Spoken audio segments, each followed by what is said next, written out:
और अब खबरों के खबर के आखिर में आज बात करेंगे भारत कुमार की। जी हाँ, अपनी फिल्मों से जो भारत का पर्याय बन गए थे, इन्हें मैं बात कर रहा हूँ मनोज कुमार साहब की।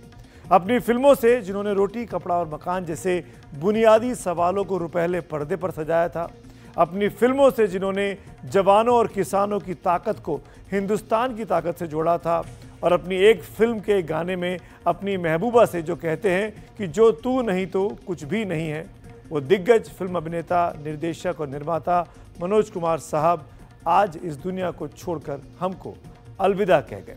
और हम आपको इस शोक और अफसोस के साथ ये कहने के लिए छोड़ गए कि जो तू नहीं तो कुछ भी नहीं है।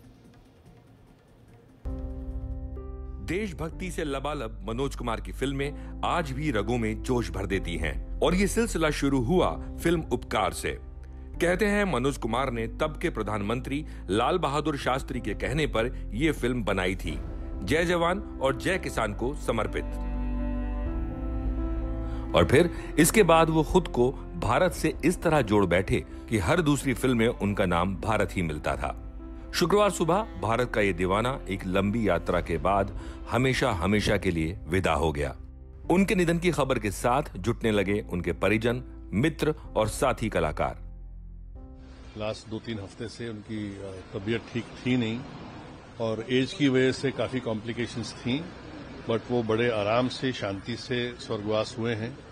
और मैं आप सब लोगों का धन्यवाद करना चाहता हूं कि आप लोगों का प्रेम, आप लोगों का आशीर्वाद, आप लोगों की प्रार्थनाएं उनके काम आई हैं और वो बड़े सुख से स्वर्गवास हुए। बहुत सी बातें हैं हमारी, हम तो फिल्म इंडस्ट्री में हमारा बचपन साथ ही गुजरा है। हमारे बहुत ही प्रेशियस लेजेंड थे।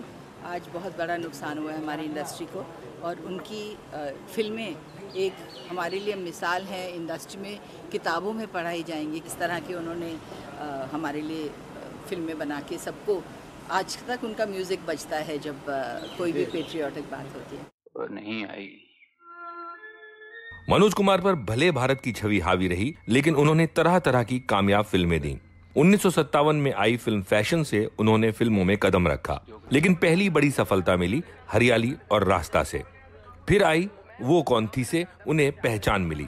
फिल्म शहीद में भगत सिंह का किरदार निभाया। उस वक्त के प्रधानमंत्री लाल बहादुर ने फिल्म की तारीफ की, और उसके बाद मिली वो प्रेरणा जिससे उपकार बनी।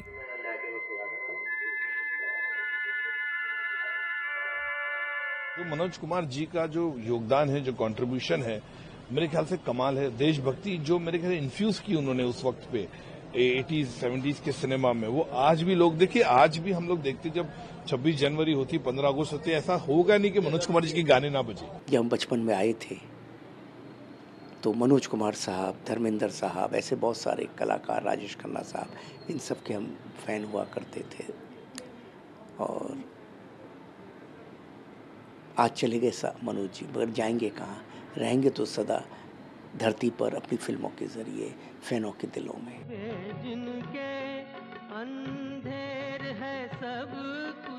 देशभक्ति की भावना से भरी उनकी फिल्मों का कारवां बढ़ता गया। शहीद, उपकार के बाद पूरब और पश्चिम, बेईमान, सन्यासी, रोटी, कपड़ा और मकान और क्रांति जैसी फिल्मों में उन्होंने उन सामाजिक मुद्दों को उठाया जिससे देश जूझता रहा। पूरब और पश्चिम लंदन के सिनेमाघरों में 50 हफ्ते लगातार लगी रही। आज मैं उनकी 3 फेवरेट चीजें लेके आई उनके लिए, जो मैं उनके ऊपर चढ़ाना चाहूंगी, जो मैंने चढ़ाया है, कल सुबह भी आऊंगी चढ़ाने। एक तो महाकाल का रुद्राक्ष की माला, साईं बाबा की विभूति और इंडिया का फ्लैग, क्योंकि मेरे लिए वो भारत थे, भारत हैं और भारत रहेंगे। तुमने इसकी क्या हालत बना। मनोज कुमार 60 के उस दशक के स्टार रहे जब दिलीप कुमार, देवानंद और राज कपूर की तिकड़ी अपना चरम पार कर चुकी थी। ये दौर 3 अलग सितारों का था, शम्मी कपूर, राजेंद्र कुमार और मनोज कुमार। इनमें मनोज कुमार सबसे गंभीर भी रहे और बेहद कामयाब भी। उन्होंने जनता के मुहावरे पकड़े और आम जन का दिल छू लिया। उनकी फिल्मों का संगीत बिल्कुल अलग से पहचाना जाता था।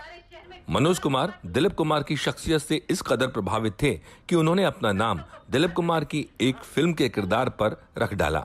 वैसे 1968 में ये दोनों फिल्म आदमी में काम कर चुके थे। अगर ये प्रचलन होती तो तुम्हारे जुल्म इस तरह न And the entire industry will miss him. A great soul like him, a great maker like him will never be there in our industry.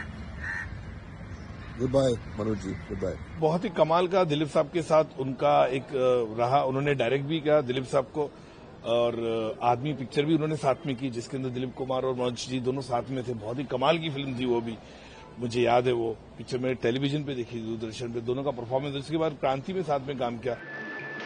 देशभक्ति फिल्मों के बीच वो दो बदन, हिमालय की गोद में और गुमनाम जैसी फिल्मों में रोमांटिक हीरो भी बने रहे।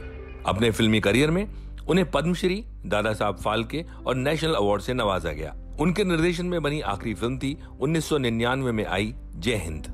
फिल्में उन्होंने बहुत सीखी, लेकिन हाल ही में अपनी फिल्म शोर देखकर वो भावुक हो गए थे। उपकार से शुरू किया था उन्होंने, वो आज भी रेलेवेंट है। आप पूरब पश्चिम देखेंगे वो आज भी रेलेवेंट है। आप रोटी कपड़ा देखेंगे वो आज भी रेलेवेंट है। तो ये सारी चीजें ऐसी हैं जो तब भी रेलेवेंट थी, जो उन्होंने मुद्दे पकड़े थे और आज भी रेलेवेंट हैं। चाहे वो समाज में हो, चाहे वो पार्लियामेंट में हो, हर जगह ये बातें आज भी चलती हैं। तो उनके मुद्दे ऐसे हमेशा थे जो जज्बाती थे और वास्तविक जीवन में सबके साथ कनेक्टेड थे। मनोज कुमार आज हमारे बीच नहीं है, पर उनके सिनेमा का वो भारत कुमार कहीं ना कहीं हर देशवासी में है, जिसे देखकर मनोज कुमार कहानियां लिखते रहे, सिनेमा बनाते रहे। मुंबई से प्रशांत सिसोदिया की रिपोर्ट।